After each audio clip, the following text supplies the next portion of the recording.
Hi, this is Peter Godinez with KADYTV.com. And just when I think it can't get any better, it does get better. I would like to introduce to you Margaret Kerry. Hello, Peter. Good to see you It's again. always been good seeing, but it's so phenomenal to see you. And before I tell people who you are, I want to show them a little clip to get an idea of who you are. Okay. Maestro.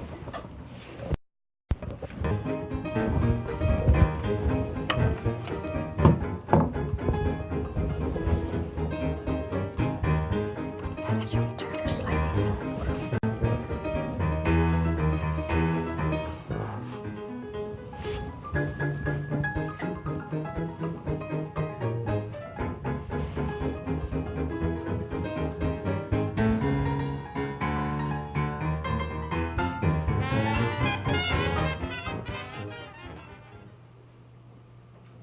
Well, I hope you all figured out that this is the lady who is the alter ego, the inspiration, the reference model for Walt Disney's Tinkerbell.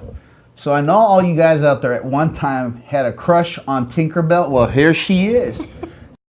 Men want to meet her and women want to be like her. I think that's a good way to summarize it. Oh, I love that. And my goodness, who did this all of a sudden popped up? This is Marilyn. I've always wanted to meet you, Marilyn. Well, why are you sitting next to Tinkerbell? Well, we happen to have this around, and I thought maybe I should tell people that some people are confused because there was a rumor that went around for many, many years that Marilyn Monroe was the original reference model for Tinkerbell. Tain't true.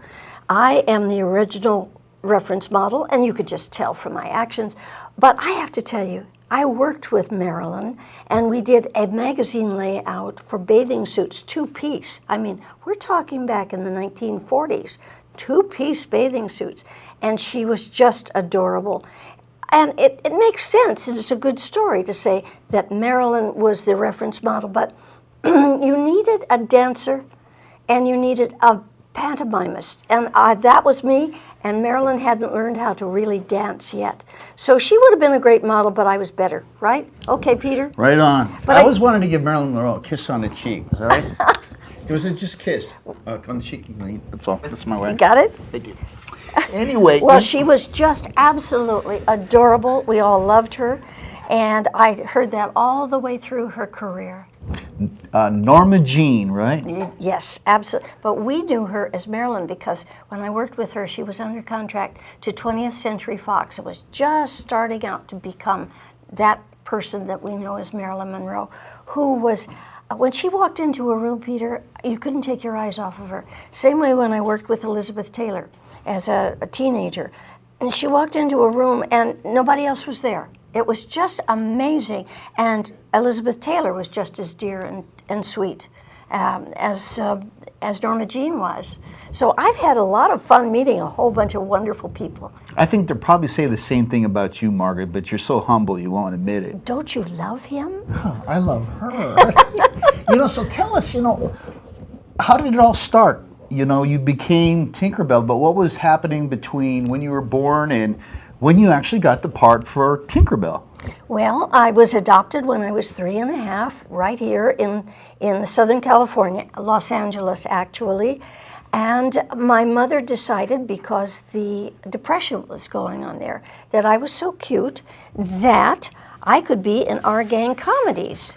And if they go on my website, tinkerbelltalks.com, they can see these pictures up close. But there I am with Spanky and the whole group, and I was in, I think, 5 of these. And I danced, and I didn't sing. I can't sing. I mean, people try to tell me I can sing. But if you ever go to church and look for me, when they start singing the hymns, that hole that's left around me, I'm in the middle and everybody moves away. So that's how bad I am. I have a hard singing. time believing that. We should do a test, don't you think, Bob? But when I worked on the Eddie Cantor movie with Bobby Driscoll and that group of people, they had a voice dubbed for me, but I could sure dance. So I started out when I was 4 years old, made $8.50 a day plus a 50-cent piece of carfare that I could hold all the way home in my hand. So I knew from then on I had been working all of these years. Do you have any of those coins that you keep, or did you all spend them all? No, my dad would take it and put it in a savings bank for a good me. dad. Oh, he was wonderful. Very good dad. I was blessed. I had two very weird, wonderful people who adopted me. They really were. I had the perfect Hollywood mother, but she wasn't very good at it. But she did weird things, and I would look at her and think, her name was Grace. Grace. Yes, but I was, what, about 7 years old before I found out that her name wasn't really Good God Grace. Because my dad would say, Good God Grace, where are we going again? As the crowd goes crazy in the studio. Now, do you have this picture up? I want you to keep on going. Did we hold up this one?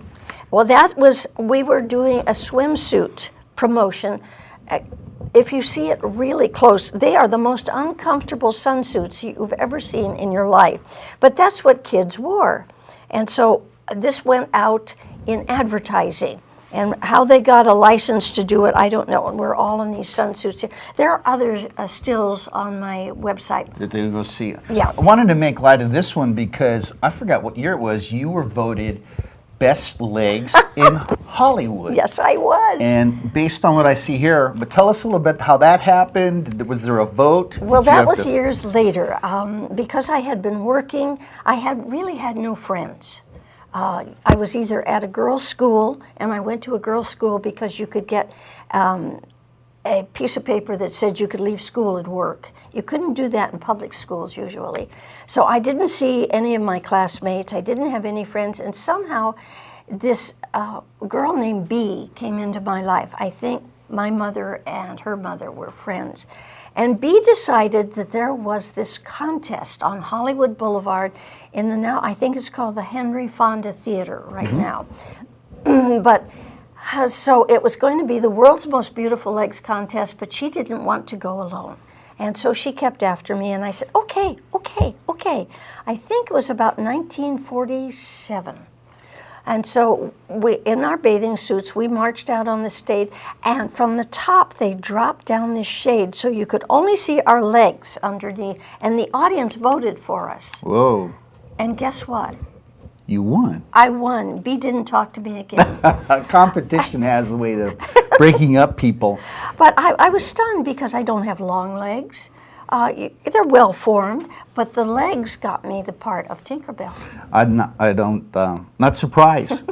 And my research person, Andy Collins, basically gave me a story that really touched me. I didn't get a chance to meet your husband, but I guess you watched Peter Pan with him. Yes, yes. And that was when they re-released it after 45 years. And he leaned towards you, grabbed your arm, and says, "I can recognize those thighs anywhere, yes, Margaret." Yes, yes.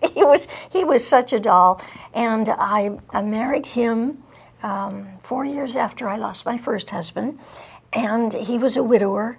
And Jack's first wife had trained him so well that I didn't have to do a thing. He was just a delight. And he went on to make to get into show business himself. He was in the Addams Family, and I have some wonderful stories in my book that will be coming out. I promise you.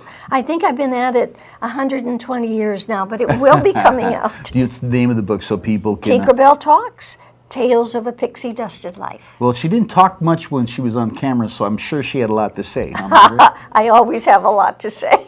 That's very much so. So, what was it like getting the part? Again, I heard that you actually got the part because, 1,000 people showed up, 100 people showed up? No, I don't know how many people showed up, but I just marched over there and I thought, I've been in show business long enough to know I have to do something, that's different. So I choreographed to a 45 record, the ones with the big holes in them, instrumental of fixing breakfast, like juggling eggs out of the refrigerator and dropping one of them and sliding on it and then washing my hands. And I took this over to Mark Davis, this little player, and he found a plug to plug it in, and I did it for them.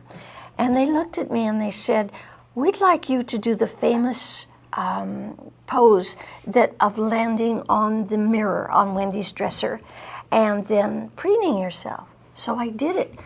But a little bit later, I will tell you how I played her, which is another story entirely. And then Mark said to me, would it be convenient for you to come to work next Tuesday? And in all the years I've been working in show business, nobody had ever asked me whether it'd be convenient. It was great. I loved working at Disney.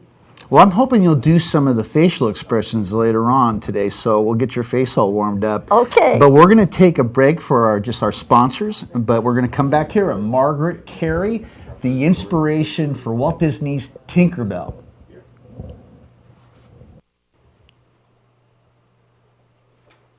Dynamite. Okay, so. Okay? Dynamite. We're doing okay?